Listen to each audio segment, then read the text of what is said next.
Polio ಲಸಿಕೆ ಕಾರ್ಯಕ್ರಮಕ್ಕೆ ಚಾಲನೆ ನೀಡಿದ ಶಾಸಕ ಅಶೋಕ್ ಪಟ್ಟಣ. ರಾಮದುರ್ಗ ಪಟ್ಟಣದ ಸಾರ್ವಜನಿಕ ಸರ್ಕಾರಿ ಆಸ್ಪತ್ರೆ ಆವರಣದಲ್ಲಿ ರವಿವಾರ ಜಿಲ್ಲಾಡಳಿತ ಹಾಗೂ ಜಿಲ್ಲಾ ಪಂಚಾಯತ್ ಬೆಳಗಾವಿ, ಆರೋಗ್ಯ ಮತ್ತು ಕುಟುಂಬ ಕಲ್ಯಾಣ ಇಲಾಖೆ Belagavi, Rotary club of Ramdurg, inner wheel club of Ramdurg ಇವರ ಸಹಯೋಗದಲ್ಲಿ ಮಕ್ಕಳಿಗಾಗಿ ಪಲ್ಸ್ ಪೋಲಿಯೋ ಲಸಿಕಾ ಅಭಿಯಾನ ಕಾರ್ಯಕ್ರಮ ಜರುಗಿತು.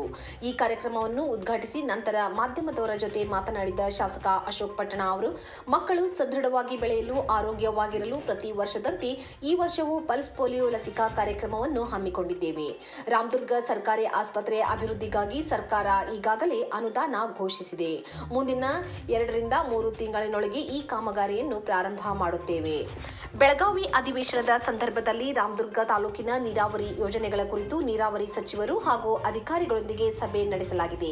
ವೀರಭದ್ರ ಏತ ನೀರಾವರಿ ಯೋಜನೆ ಕಾಮಗಾರಿಯು ಬಹಳ ವಿಳಂಬವಾಗಿದೆ. ಆದ್ದರಿಂದ ಈಗಿರುವ ಗುತ್ತಿಗೆಯನ್ನು ರದ್ದುಪಡಿಸಿ ಮತ್ತೊಮ್ಮೆ ಹೊಸ ಟೆಂಡರ್ ಕರೆದು ಆದಷ್ಟು ಬೇಗ ಕಾಮಗಾರಿಯನ್ನು ಮುಗಿಸುತ್ತೇವೆ. ಅದೇ ರೀತಿ ಸಾಲಾಪುರ ಏತ ನೀರಾವರಿ ಯೋಜನೆ ಕಾಮಗಾರಿಯನ್ನು ಸಹ ಪೂರ್ಣಗೊಳಿಸಲು ಸಭೆಯಲ್ಲಿ ನಿರ್ಧರಿಸಲಾಗಿದೆ. ಲೋಕಾಪುರದಿಂದ ಧಾರವಾಡ ರೈಲ್ವೆ ಮಾರ್ಗಕ್ಕೆ ಅಗತ್ಯ ಭೂಮಿ ಒದಗಿಸುವುದಾಗಿ ಸಿಎಂ ಸಿದ್ದರಾಮಯ್ಯ ಅವರು ಕೇಂದ್ರ ಸರ್ಕಾರಕ್ಕೆ ಈಗಾಗಲೇ ಪತ್ರ ಬರೆದಿದ್ದಾರೆ.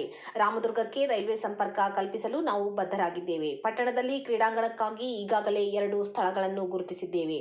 ಅದರಲ್ಲಿ ಒಂದು ಜಾಗ ಫೈನಲ್ ಮಾಡಿ 1 ವರ್ಷದೊಳಗೆ ಕ್ರೀಡಾಂಗಣವನ್ನು ನಿರ್ಮಾಣ ಮಾಡುತ್ತೇವೆ ಎಂದು ಹೇಳಿದರು. ವರದಿ ಅಫ್ತಾಬ್ ಸರ್ಬುಲ್ಲಾ, ರಾಮದುರ್ಗ. ದಿನಾಚರಣೆ ಆಚರಿಸ್ತಾ ಇದ್ದೀವಿ. ಎಲ್ಲ ಸಣ್ಣ ಮಕ್ಕಳಿಗೆಲ್ಲ ಪಲ್ಸ್ ಪೋಲಿಯೋನ ಹಾಕಿ ಸದೃಢವಾಗಿ ಬೆಳೀಲಿ ಅಂತ ಹೇಳಿ ಆದರ್ಶದಿಂದ ಪಲ್ಸ್ ಪೋಲಿಯೋ ಕಾರ್ಯಕ್ರಮ ಇರ್ತದೆ.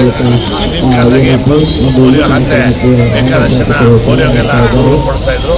ಅದನ್ನ ತಂತ್ರಜ್ಞಾನದಿಂದ ಅಭಿವೃದ್ಧಿಪಡಿಸಿ ಈ ಡ್ರಾಪ್ಸ್ ಹಾಕಿದ್ರೆ ಪೋಲಿಯೋ ಅಟ್ಯಾಕ್ ಆಗದಕ್ಕೆ ಮಾಹಿತಿ ತಂತ್ರಜ್ಞಾನದಿಂದ ರುಜುವಾತಾಗಿರುತ್ತೆ. ಎಲ್ಲರೂ ನಾವು ಪಲ್ಸ್ ಪೋಲಿಯೋ ಮಕ್ಕಳಿಗೆಲ್ಲರೂ ಪ್ರತಿ ವರ್ಷನೂ ಎಲ್ಲ ಸಣ್ಣ ಮಕ್ಕಳಿಗೆ ಪ್ರತಿ ವರ್ಷನೂ ಪಲ್ಸ್ ಪೋಲಿಯೋ ಆಗ್ತಾ ಇದೆ.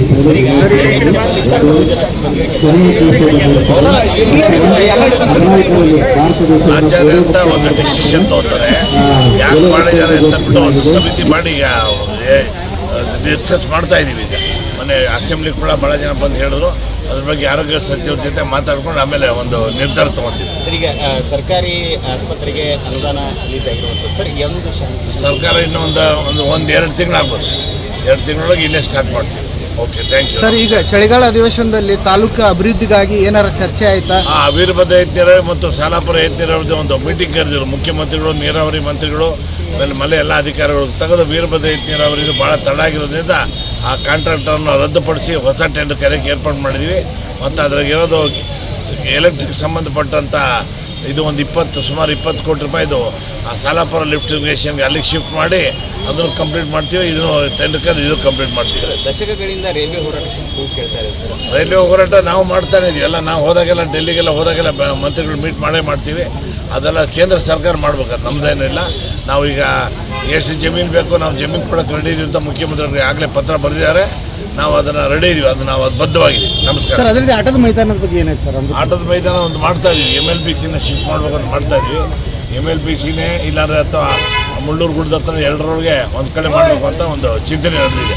ಆದಷ್ಟು ಬೇಗ 1 ವರ್ಷಕ್ಕೆ ಎಲ್ಲ ರೆಡಿ ಮಾಡ್ತೀವಿ. ನಮಸ್ಕಾರ.